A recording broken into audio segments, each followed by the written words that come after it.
Bonjour, c'est Ursule encore. On est le 10 mars 2020. Alors je viens sonner la trompette aujourd'hui encore et je viens nous encourager, Amen, à déposer tous nos fardeaux au pied de la croix et de porter le fardeau et le joug de Jésus, Amen. Parce que son joug est léger et son fardeau avec. Alors très souvent on a l'impression que suivre le Seigneur, ça nous sort de notre trajectoire. On a l'impression que c'est perdre complètement sa vie. C'est ça qu'on a l'impression. Amen. Alors, on abandonne notre vie petit à petit et on vient à Jésus. Amen. Mais, chemin faisant, on se rend compte qu'au fait, hein, la vie, la vraie vie, c'est de marcher avec Jésus. Alors que l'autre vie que nous prétendons avoir ou que nous prétendons être la nôtre n'est que illusion et tromperie. Alors, il est donc important hein, que tu t'arrêtes et que tu fasses le tri à ton niveau, que tu saches qui choisir, toi-même ou bien Jésus. Alors c'est pourquoi le Seigneur nous encourage à garder nos yeux fixés sur lui, à garder notre focus sur lui, de telle sorte que ce n'est plus toi qui vis, mais c'est Christ qui vit en toi.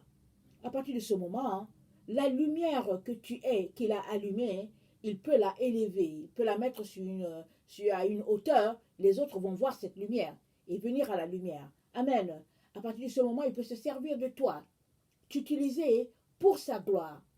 Et à partir de ce moment, ce n'est plus toi qui es vu, ce n'est plus ta personne qui est vue, mais c'est lui qui est vu, afin que son œuvre puisse se répandre sur la terre. Amen. N'oublions pas, nous sommes des récipients. Amen. Et le Seigneur dit que ce trésor que nous sommes, nous les portons dans les récipients. Alors c'est à toi de rendre ton récipient soit un récipient d'or, soit un récipient d'argent, ou bien de le garder un récipient de terre. Amen. Nous sommes tous, hein, nous portons tous ce trésor que nous sommes, c'est-à-dire nos âmes, dans un récipient de terre. Amen. C'est la terre, nous sommes faits de terre.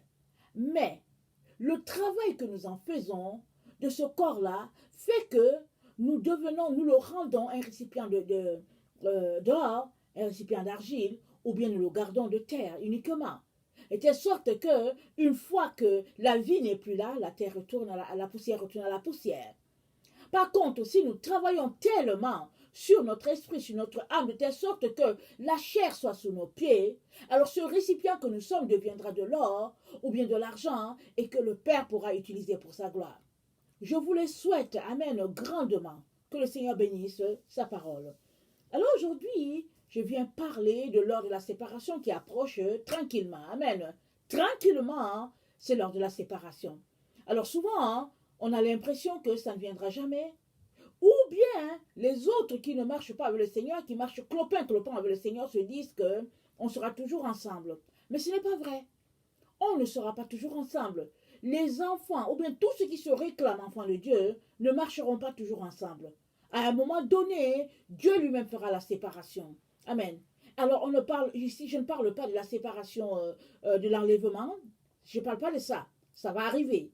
Mais avant que cela arrive, le Seigneur lui-même va séparer les deux. Il va séparer les boucs d'avec les brebis.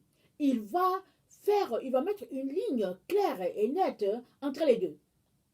Très souvent dans les églises, on ne les distingue pas. Mais le Seigneur s'organise toujours pour que dans une église, il puisse distinguer ses enfants. Ses vrais enfants, je veux dire. Alors, si toi tu marches selon les hommes, si tu marches selon la doctrine des hommes, si tu marches selon la crainte de ton pasteur, des gens que tu appelles tes anciens et tout, ça, désolé pour toi. Ils sont des humains comme toi. Tu es appelé à marcher selon le Seigneur. Amen. Le Seigneur a dit, n'appelez pas tel maître, n'appelez pas tel directeur, n'appelez pas tel père. Il dit, un seul est votre Père qui est dans les cieux. Et puis, nous avons un seul maître, c'est le Seigneur Jésus-Christ. Amen. Alors si tu penses que c'est lui qui est ton seul maître et puis ton Père, ce n'est que Dieu, alors tout ce qui se passera autour de toi, ça sera en fonction de ce que ton Père a dit et puis ce que ton Sauveur a dit. Amen. C'est comme ça que tu es appelé à fonctionner si tu te réclames de Dieu. Malheureusement, plusieurs enfants de Dieu n'arrivent pas à se départir de toutes ces attitudes-là et finalement ils se retrouvent à suivre des loups. Alors, il est important que tu puisses exercer ton sens du discernement afin que tu ne puisses pas te retrouver pris au piège d'un loup. Parce que la Bible dit que nous sommes dans les temps où la séduction bat son plein. Et il n'y a que Dieu seul qui peut nous aider à déceler le vrai du faux, la vraie lumière de la fausse. Et ça nécessite que tu y travailles toi-même. Par contre, si tu es clopin, les mains dans les poches, alors ne sois pas étonné de te retrouver ou bien de t'être retrouvé pris à un piège de quelqu'un en fait qui porte un habit au fait de brebis, mais qui en fait en dessous n'est qu'un loup. Amen. Que le Seigneur nous donne de réaliser que la séparation arrive. Et elle est là. Amen. Alors, dans 1 Pierre 4, le verset 17, Jésus nous l'annonce lui-même. On va le lire rapidement. 1 Pierre 4, le verset 17.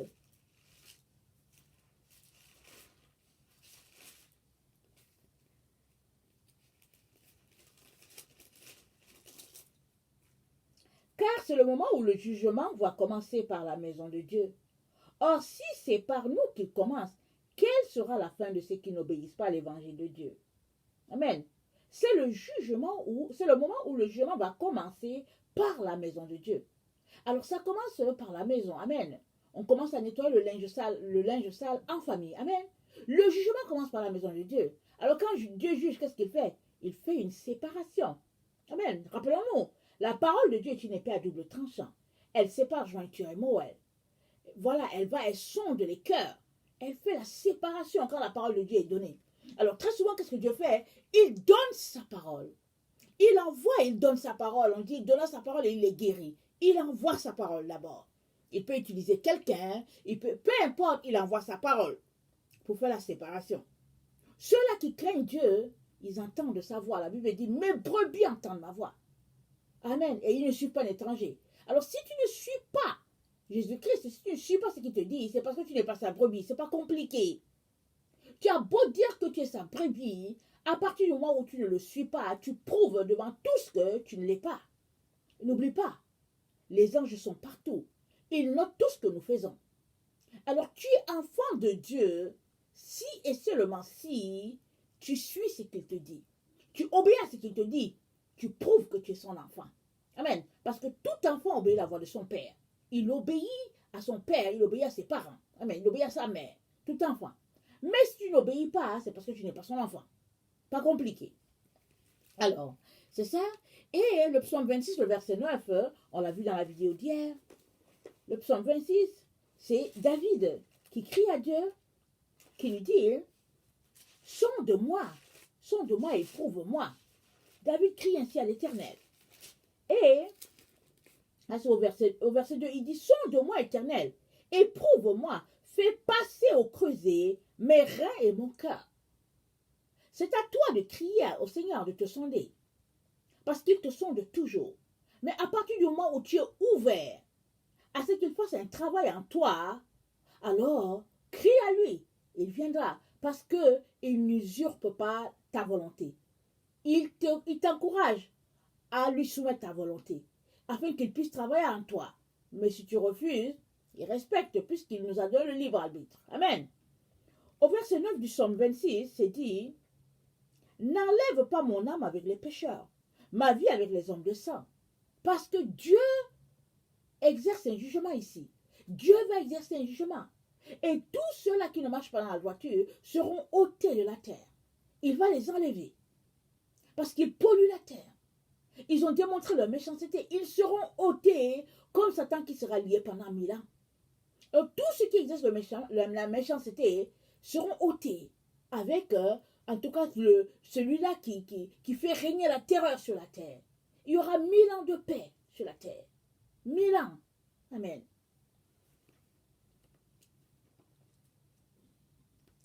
Et la Bible nous informe que la terre sera dans les ténèbres bientôt, parce qu'elle sera privée de la lumière. De Thessaloniciens 2, le verset 3 à 12. La terre sera dans les ténèbres. De Thessaloniciens 2,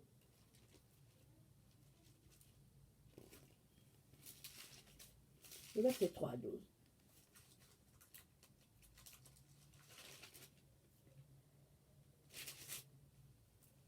Que personne ne vous séduise d'aucune manière, car il faut que l'apostasie soit arrivée auparavant, et qu'on ait vu paraître l'homme du péché, le fils de la perdition. Attendez, j'aimerais la lire peut-être dans la version Colombe. Je pense que je l'ai trouvée dans la Colombe, elle donnait un peu plus de détails. Vous savez, Louis II, c'est très soutenu, et j'aime bien ça, mais souvent, c'est bien de lire. Ok, voilà. De Thessaloniciens 2, à partir du verset 3, on a lu le verset 3. Je vais continuer à partir du verset 4. Ok? Qu'est-ce que je fais? Attendez, je ne vois pas mon passage. Ok, je vais relire. Ok? 2 Thessaloniciens 2, à partir du verset 3. Ne laissez personne vous tromper par n'importe quel mensonge. Amen. En effet, ce jour n'arrivera pas avant la grande révolte contre Dieu. Le mauvais, celui qui est condamné, doit d'abord se faire connaître. C'est l'ennemi, pardon. Il s'opposera à tout ce qui est saint et à tout ce que les gens adorent. Il osera s'asseoir lui-même dans le temple de Dieu et il affirmera qu'il est Dieu. Quand j'étais encore avec vous, je vous en ai parlé. Est-ce que vous l'avez oublié? Et maintenant, vous savez ce qui le retient. Ainsi, il se montrera seulement au moment prévu. La puissance mystérieuse du mauvais est déjà en train d'agir. Quand ce qui le retient encore ne sera plus là, il agira plus en se cachant. Il n'agira plus en se cachant. Alors le mauvais sera découvert. Et le Seigneur Jésus le fera mourir par le souffle de sa bouche. Il le détruira en apparaissant avec puissance. Quand le mauvais viendra avec la force de Satan, il fera toutes sortes d'actions puissantes. Il fera des choses étonnantes et extraordinaires pour tromper les gens. Par toutes sortes d'actions mauvaises, il trompera les gens qui se perdent. Et ils se perdent parce qu'ils n'ont pas reçu et aimé la vérité qui pouvait les sauver. À cause de cela, Dieu leur envoie une force trompeuse qui les fait croire au mensonge. Alors tous ceux qui n'ont pas cru à la vérité, mais qui ont pris plaisir à faire le mal, seront condamnés. Voilà, ils seront condamnés, tous ceux-là qui prennent plaisir à faire le mal. La séparation arrive, mon frère, ma soeur. Sois encouragé. Souvent, les enfants de Dieu, ils sont pris dans une situation où vraiment le mal est autour d'eux. La méchanceté, surtout s'ils sont dans une relation maritale. Souvent, hein, l'autre est tellement méchant. Il y a l'exemple d'Abigail et puis de son mari. Je ne sais pas si c'était Nabal ou bien Nabil. Je ne connais plus le nom, excusez-moi, peut-être de déchirer le nom. Je pense que c'est Nabal, le mari. Alors, souvent, on est pris dans une relation avec quelqu'un qui est d'une méchanceté qu'on se dit, mais c'est pas possible, Seigneur. C'est pas croyable que quelque chose comme ça puisse exister. Amen. Et on est pris entre soit devenir méchant comme l'autre, afin de survivre, ou bien on se dit, Seigneur, je préfère subir les coups et demeurer dans la bonté, parce que je suis ton enfant et puis je te ressemble. Amen. Alors, si quelqu'un décide de rester dans la bonté, d'agir comme Abigail, alors le Seigneur épure cette personne, elle devient comme de l'or. Elle devient un récipient apte à être utilisé à la gloire de Dieu. Béni soit son nom. Amen. Alors c'est à toi, c'est à moi de décider quelle direction prendre quand on est en face de la méchanceté. Et Dieu nous informe que la méchanceté, elle sera détruite. Amen. Alors cette version-ci, dans la version de Louis II, on parle d'apostasie. On dit, quand il y aura l'apostasie, les gens abandonneront la foi. Mais ici, il relie l'apostasie à la méchanceté. Amen. Ils font une analogie entre les apostates et les actes mauvais. Amen. Ça, c'est important. Parce que souvent, hein, on ne réalise pas, on est tellement habitué à faire le mal qu'on continue de le perpétuer. Et on se dit, je suis enfant de Dieu, mais on fait le mal quand même. Mais non, Dieu est bonté. Si toi, tu passes ta vie à faire le mal, et tout ce qui sort de ta bouche, c'est méchanceté, ton cœur, ce n'est que mal, tout ce que tu fais, c'est du mal, arrête-toi. Arrête-toi. Et prends conscience de ton état. Tu es tout simplement en train de prouver que tu n'es pas un enfant de Dieu. que tu es un oiseau de proie. C'est ça que tu es en train de prouver à toi-même. Parce que tous ceux qui sont autour de toi voient bien qu'il y a quelque chose qui ne va pas. Mais tu es le seul qui continue de te leurrer. De te leurrer en te disant que tu es enfant de Dieu. Et pourtant, tu es dans le mal. Et Dieu dit quoi? Je vais relire dans cette version, au verset, excusez-moi, le livre, la Bible est tellement la version Colombe, elle écrit un petit caractère par rapport à la Bible que je lis d'habitude, alors j'accroche souvent certains mots. Alors, c'est dit, attends, oh là là, je ne suis pas dans la bonne version, excusez-moi. Alors, il faut que je le lise.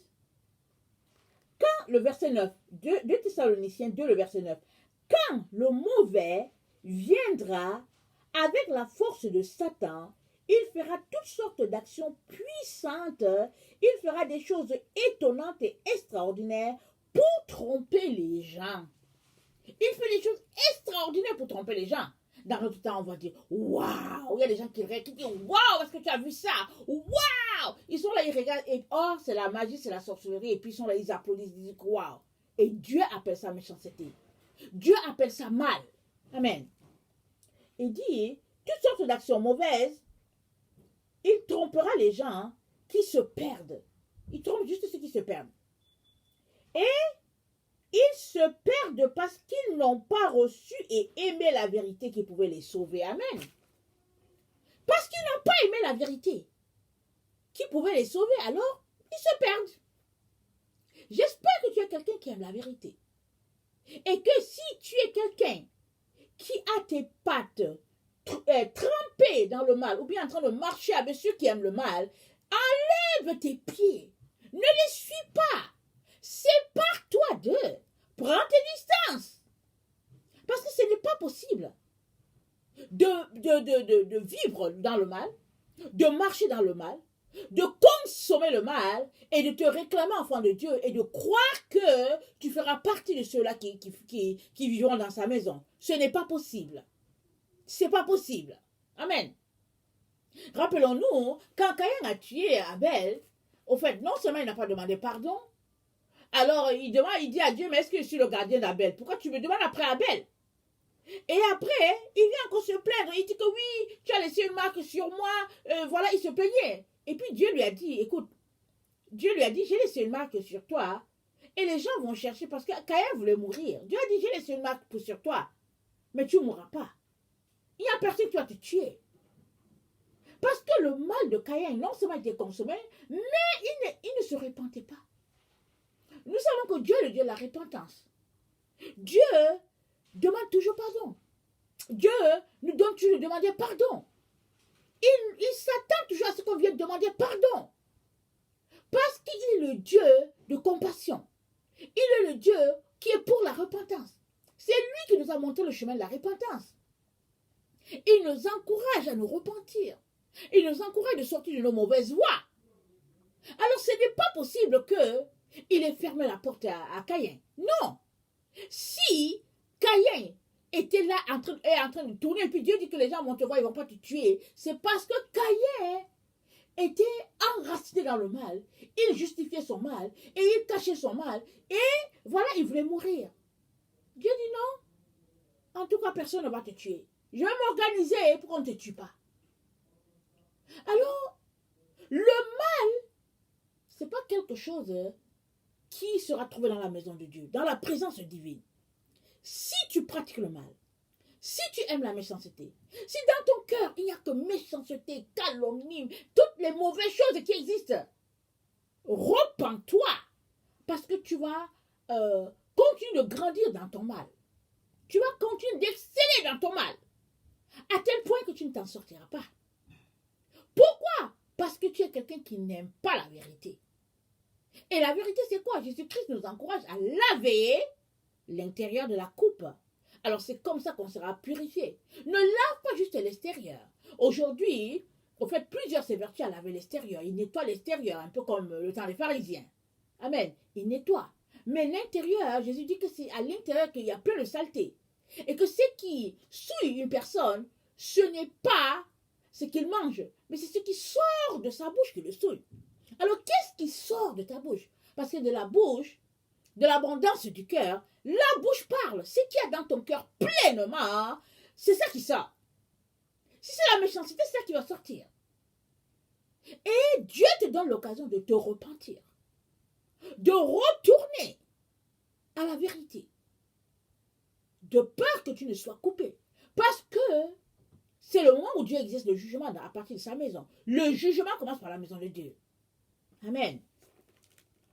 Alors, il dit, verset 11, à cause de cela, Dieu leur envoie une force trompeuse qui les fait croire au mensonge. Il y a plusieurs qui sont déjà pris par la force trompeuse. Plusieurs sont là, et puis c'est une autre force, c'est un autre esprit qui leur parle. Rappelons-nous, il y a un roi qui avait ça. Dieu a demandé aux esprits, il a dit que je cherche quelqu'un qui va aller tromper ce roi-là, parce qu'il n'écoute pas. Un esprit vient se présenter, il a dit, Dieu envoie-moi. Dieu a dit, ah ouais. Et puis l'esprit dit à Dieu, je vais le tromper. Dieu dit, bien, vas-y. Tous les esprits sont au service de Dieu. N'oublions pas, il s'appelle l'Éternel des armées. Amen. L'Éternel des armées célestes, ça c'est notre Dieu. Il est l'Éternel de toutes les armées. Il envoie qui il veut et les gens sont à son service. Alors tu aimes le mal, il va t'envoyer un esprit de mal qui va te tromper. Le roi Saül, il aimait le mal. Il voulait tuer David. Il y avait un esprit qui le tourmentait, un esprit de mal. Et pour qu'il ait un peu de paix, il envoyait chercher David et puis David venait jouer de la harpe. David chantait les louanges à l'Éternel. Ça le calmait un peu. Et pendant combien de temps David jouait? C'est pas mentionné. Mais David avait l'esprit de l'Éternel. Il avait l'esprit de bonté. Il avait un esprit paisible qui faisait que quand il jouait la harpe, quand il chantait les louanges à l'Éternel, le roi Saül, l'esprit qui était en le roi Saül se calmait. Et le roi Saül savait que lui là, c'est celui qui allait le remplacer. Parce que David avait été oint.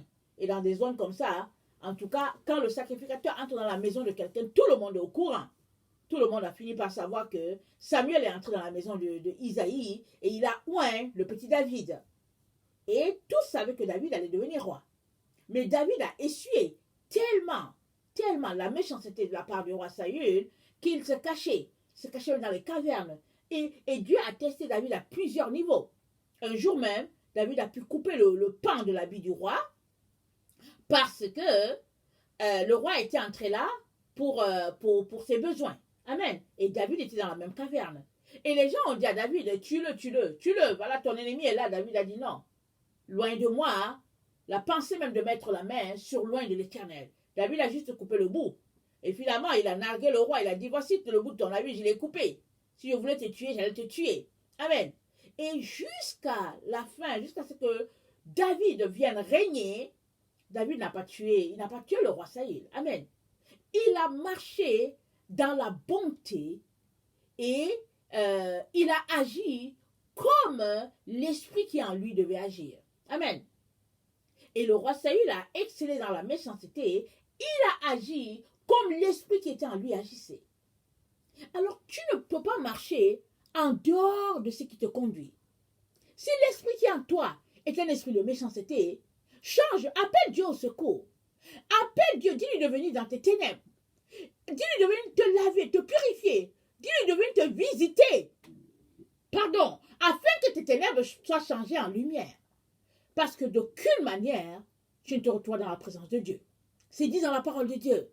Alors arrête de te leurrer. Arrête de vivre dans l'illusion. Plusieurs vivent dans l'illusion.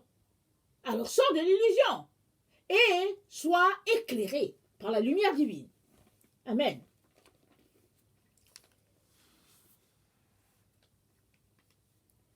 Malachie 3, le verset 13 à 21. Je vais aussi lire encore dans la colombe. Amen. Malachie 3.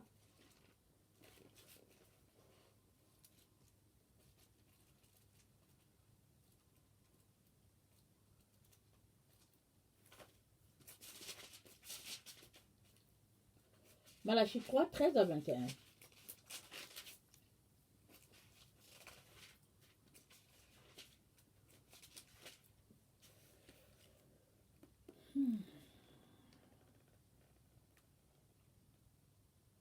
Le Seigneur dit, vous dites contre moi des paroles dures, et vous demandez, qu'est-ce que nous avons dit entre nous contre toi? Eh bien, voici ce que vous avez dit. Servir Dieu, cela ne sert à rien. Nous avons gardé ses commandements. Nous avons fait devant lui des cérémonies de deuil, mais pour rien. Nous le voyons maintenant, les gens heureux, ce sont les orgueilleux, et tout réussit à ceux qui font le mal. Même s'ils provoquent Dieu, ils s'en tirent toujours. Alors, ceux qui respectent le Seigneur se sont parlé les uns aux autres. Le Seigneur les a écoutés avec attention. On a écrit devant lui les noms de ceux qui le respectent et qui l'honorent. Ensuite, le Seigneur de l'univers a dit, « Le jour où j'agirai, ils seront pour moi comme un trésor personnel. » Amen. Béni soit son nom. Je serai bon pour eux comme un père est bon envers son fils qui le sert. Et vous verrez de nouveau la différence entre ceux qui m'obéissent et ceux qui ne m'obéissent pas, entre ceux qui me servent et ceux qui ne me servent pas. Moi, le Seigneur de l'univers, je le dis, mon jour arrive. Il est brûlant comme le feu. Ce jour-là, tous les orgueilleux et tous ceux qui font le mal seront comme de la paille. Ils seront complètement brûlés, et je ne leur laisserai ni racines ni branches. Mais pour vous qui respectez mon pouvoir, amen, le soleil de justice se lèvera, il apportera la guérison dans ses rayons. Vous sortirez en bondissant de joie comme des veaux bien nourris. Et le jour où j'agirai, moi, le Seigneur de l'univers, vous marcherez sur les gens mauvais. Ils seront comme de la poussière sous vos pieds. Vous marcherez sur les gens mauvais, ils seront de la poussière. C'est-à-dire, Dieu va les tuer. Parce que le méchant ne peut pas demeurer dans la présence de l'Éternel. Et c'est dans ce temps où nous sommes en train de courir notre course. Parce que le jugement de Dieu, ce grand jour terrible n'est pas encore arrivé. Tu as encore l'occasion de changer tes voies, de changer ta manière de faire, de prendre position entre le bien et le mal. Rappelons-nous Apocalypse 6. Les 4 cavaliers sont en train de courir. Ce n'est pas maintenant qu'ils courent, mais ils courent depuis. Dieu sait depuis quand ils sont en train de courir. Mais tu dois savoir une chose. À la fin de ta vie, tu te retrouveras aligné derrière un cavalier. Soit le blanc, soit le roux, soit le noir, soit le pâle. Tu te retrouveras là, en arrière d'un cavalier. Alors si tu aimes la justice, tu te retrouveras fonctionnant avec le cavalier blanc. C'est la pureté, c'est l'Esprit de Dieu là-bas. Mais si tu es quelqu'un qui est fourbe, alors tu te retrouveras derrière l'un des 3 cavaliers. Ce sera ta part de récompense. Parce que tu auras marché, entre guillemets, prétendu que tu marches avec Dieu, mais en réalité, tu pratiquais les œuvres des ténèbres. Et Dieu va exposer ça au grand jour, c'est ça qu'il dit. Il dit tout ce qui est fait dans les ténèbres sera amené à la lumière. Comment? Par sa récompense à lui. Tout sera su. Alors imagine que l'enlèvement se passe et que tu n'es pas enlevé. Alors si tu n'es pas enlevé, c'est parce que bon, voilà, ta vie n'était pas conforme à ce que le Père attendait. Amen. C'est ça. Alors, ben voilà, tu seras livré. Il y aura l'Antichrist qui va venir, qui va faire son travail. Et peut-être tu pourras te racheter dans la grande tribulation. En ce sens que tu vas peut-être accepter qu'on te coupe la tête pour arriver là-bas. Alors tu feras partie de ceux-là de Apocalypse 6, ce groupe-là qui disent, mais attends, qu'est-ce qui se passe? Pourquoi nous sommes encore ici? Et l'ange leur a donné des vêtements blancs pour dire, non, attendez encore, vos cavaliers qui doivent être, vos compatriotes, vos frères qui doivent être tués comme vous ne sont pas encore arrivés. Attendez encore, patientez encore un peu, jusqu'à ce que le nombre de ceux-là qui doivent être martyrs comme vous soit atteint. Nous sommes vraiment, mes chers frères et chères sœurs, nous sommes en train de courir notre course sur cette terre. Alors, ne joue pas, ne viens pas te cacher, te camoufler, être quelqu'un de fourbe, d'hypocrite. Jésus dit, sors de là. C'est mieux que les gens te lancent les pierres. C'est mieux qu'on te déteste, qu'on te traite de toutes les manières. C'est mieux. Parce que ceux qui suivent Jésus, c'est comme ça qu'ils sont traités. Mais plusieurs aiment la gloire des hommes. Ils aiment le respect des hommes. Ils aiment que les gens disent qu'ils sont avec eux. Et Jésus dit, il te vomit. Il te vomit. C'est mieux de prendre position. Je t'encourage vivement à prendre position. Peu importe ce qui t'arrivera. Il est important que tous ceux qui te connaissent sachent qui tu es. Ce que tu fais. Que de passer par derrière, jouer des passe-passe comme on dit, et puis être d'un groupe, et puis être de l'autre. Jésus dit, tu seras vomi. Amen. Et souvent, on a la crainte des hommes. On ne le réalise pas. C'est à ce moment-là que tu dois réaliser que tu as la crainte des hommes. Si tu as peur de prendre position pour Jésus devant tous, c'est parce que tu as la crainte des hommes. Si tu ne l'as pas, tu prendras position.